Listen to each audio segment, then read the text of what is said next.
গেছিল তো বাসায় ছিল না, তো আরেকজন প্রতিবেশী। প্রথমে আমরা একটা ইনফরমেশন পাই যে এখানে একটা বিস্ফোরণের ঘটনা ঘটেছে।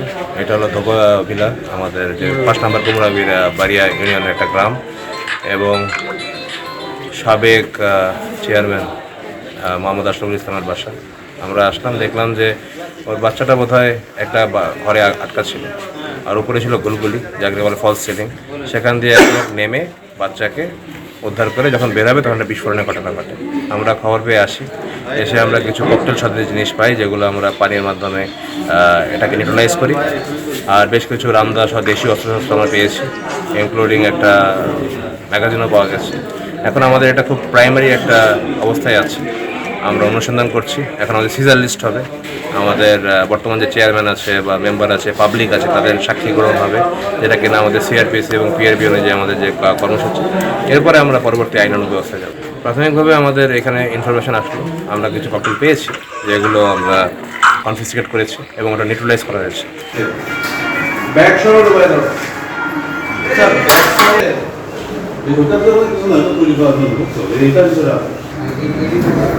ভিজে গেলে তাহলে একটু